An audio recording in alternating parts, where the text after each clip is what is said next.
Comenzamos, amigos, este nuevo bloque del programa. Vamos a conversar, como lo habíamos anunciado antes de la pausa, con Sebastián da Silva, que es senador de nuestro país, es integrante del Partido Nacional, pero además es un empresario relacionado al sector agropecuario y siempre está participando. Nosotros veíamos en las últimas horas una intervención de él en el momento que se votaba en el Senado la ley de riego, y tiene esa posibilidad de entrar al Senado, y que en muchas ocasiones hay temas que tienen que ver directamente con el sector, y en otros casos otros aspectos que por ahí no están vinculados directamente, pero que tienen su incidencia en lo que es la actividad agropecuaria. Sebastián, yendo por parte, en el Senado, y justo tú así ocupando la banca, se aprobó la ley de riego, un tema que ha sido muy promocionado por parte, sobre todo, de Aguerre. ¿Qué tal? Buenos días y gracias por acompañarnos. Gracias, Martín. Buenos días a toda la audiencia. Sí, se terminó el proceso legislativo con las modificaciones que vinieron de diputados. Una ley que es, a nuestro juicio, un saludo a la bandera, que establece sí algunas mejoras, optimiza algunas líneas de convergencia para que los predios de agua o las represas, las barragens o los azudes puedan ser compartidos por varios propietarios, y se genera una figura jurídica nueva, que son las sociedades de agua. Pero que bueno, llegan justo en un momento en donde es imposible regar por la gente, por los pioneros de riego del Uruguay. O sea, vamos a meternos de lleno. A nuestro entender, lo dijimos ayer, la ley es buena, podría ser mejorable. No modifica nada. Quizás el salto cualitativo más grande que se dio en el Uruguay lo hizo el gobierno del Partido Nacional con aquellos planes, los Prenader, bueno, que financiaban realmente las represas, y bueno, pulularon en lo que es la cuenca del basalto y el noreste, que hoy es tangible. Y después, bueno, con el impulso de la soja también vimos un poco. Sebastián, hoy es imposible regar. Ese propósito de decir vamos a ponerle un segundo piso al Uruguay, por lo que tú interpretás, esta ley no lo va a lograr. Yo creo que no lo logra por ANCAP y por UTE y por los impuestos, ¿sí?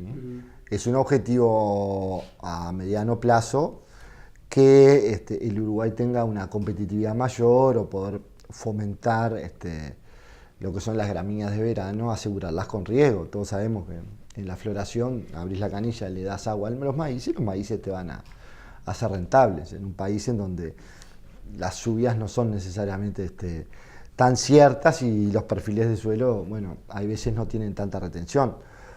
Pero bueno, hoy el sector agropecuario, si bien no tiene que dejar de planificar, hoy tiene problemas más urgentes, que son la supervivencia misma del productor rural, algún ataque que se ve de parte de gente que todavía no entiende cómo se lleva la paisanada en su relación diaria, y por supuesto gente que hoy prioriza otras cosas y no la esencia misma del Uruguay, que es el campo. Y por eso lo miran con ese desgano y le aplican la enorme cantidad de impuestos y tarifas que hace que lo hagan inviable.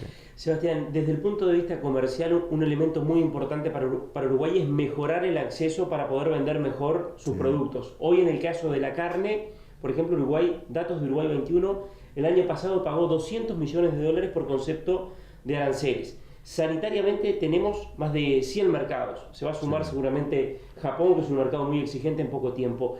¿Qué se percibe dentro de lo que es el sistema político con respecto a lo que es la concreción de acuerdos comerciales? Hay una especie de buena intención, ¿sí? Pero lejos de la realidad. O sea, a ver, tenemos un acuerdo para votar con Chile, y duerme la siesta de lo justo. Y así pasa todo. O sea, el sistema político va por un lado, y las necesidades y las urgencias de la gente, de la producción, son mucho más inmediatas. Mientras en el Palacio se bambolea y se especula, y bueno, se trata de llegar a los acuerdos, viene el BPS al tambero y no tiene plata para pagarlo. Esa es la realidad, lamentable, ¿sí? Sebastián, tú habías manejado en su momento un proyecto que era el de importar combustible ya refinado. Sigue durmiendo. Sigue durmiendo. Sigue durmiendo.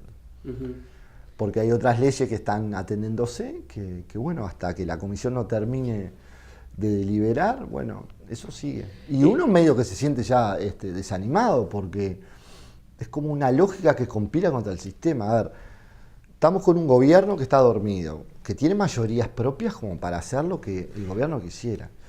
Y ni siquiera propone cosas para que nosotros nos opongamos, sino que las deja pasar. Y entonces venimos en un letargo que conspira contra situaciones que es lo que a nosotros nos preocupa directamente con el sector productivo nacional, que hoy tiene un problema financiero y económico. Yo creo que el problema financiero es mucho más grande que el económico, ¿sí? Pero que juntos es la tormenta perfecta. Cuando hablas del financiero, ¿te referís, por ejemplo, a un endeudamiento que se podría comenzar a complicar o que ya se ha complicado? Un problema financiero de corto plazo, en el campo no hay plata, hay papeles, estamos teniendo una zafra de toros muy buena, pero todo fiado, ¿sí? La previa a la siembra de soja es también todo fiado, y el productor no tiene otro remedio que apostar a lo que sabe hacer, que es producir. Entonces, pero hoy vemos, ¿sí?, un endeudamiento privado preocupante, preocupante. Las guías en las manos de los consignatarios ganados. Hay un tema que es difícil, es difícil. Sebastián, me quedó pendiente preguntarte a propósito del tema del combustible, de este proyecto. ¿Los números siguen siendo similares a los que había presentado hace tiempo atrás o cambiaron? La URSEA hizo la actualización en septiembre y daba más o menos lo mismo, 14 pesos de diferencia, contemplando incluso ese saludito a la bandera que fue la rebaja que hizo el gobierno del gasoil. Sí, que había sido un aumento previendo una posible suba en enero que luego corrigieron un 8%. Ahora el dólar como que subió un poquito, el barril de petróleo también subió un poquito, habría que actualizar un poco bien de qué forma puede impactar, pero lo que es claro, estando abierta o cerrada la refinería, es que importando el gasoil es mucho más barato. Para ir redondeando, esto que acabamos de describir de esta situación del sector que ves vos, ¿cómo la ven los inversores extranjeros en un rubro que ustedes manejan muy bien en tu actividad privada, que es la venta de campos? ¿Está más tranquilo el inversor de afuera para llegar a Uruguay? Sí, yo lo que creo es que hoy cuando uno analiza los números de rentabilidad, los números de la rentabilidad son lo que estamos hablando. Y al uno ofrecer una inversión, tiene que ofrecer inversiones adecuadas a la realidad. Y la expectativa del flujo de capitales a nivel internacional está muy enfocada a un relativo despertar que puede estar en Europa, también en Asia y sobre todo en Estados Unidos. Que Trump será todo lo que es, pero a nivel de los flujos financieros ha generado por lo menos una portera que no deja que la plata se vaya para afuera. Y acompañado a eso vemos que los precios siguen estables y a la baja. Este país es un país de costos muy altos, por tanto una tasa de retorno razonable o atractiva es difícil. ¿Quiénes vienen? Vienen gente que le gusta Uruguay, gente que confía en la seguridad jurídica del país. No estamos viendo el uruguayo que pueda haber tenido algún ahorro como para que invierta, ¿sí? Hay muchos uruguayos que están yendo a Paraguay. Paraguay dejó de ser un cuco, hoy es una potencia. Y es quizás la cancha de pádel o el cibercafé del año 17 para el sector agropecuario. Muchos lamentablemente se van, uruguayos. Y entonces lo que a nosotros nos queda son negocios muy puntuales, ¿sí?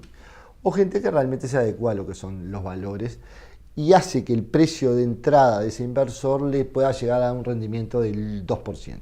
Claro. Si no es así, es imposible, Martín, ofrecer un negocio que dé rentabilidad cero, que es básicamente lo que nosotros podemos, o 0,3, ¿sí? Y vuelvo a decir, el problema endémico del Uruguay son los costos, es la herencia de los desquicios de ANCAP y la herencia del enorme déficit fiscal que hace que el Uruguay tenga las tarifas menos acorde a su esencia y de su ADN, que es la de ser un país agropecuario. Sebastián da Silva, muchas gracias por acompañarnos. Gracias, Martín, un abrazo. Vamos a hacer una breve pausa y en instantes seguimos con otros temas.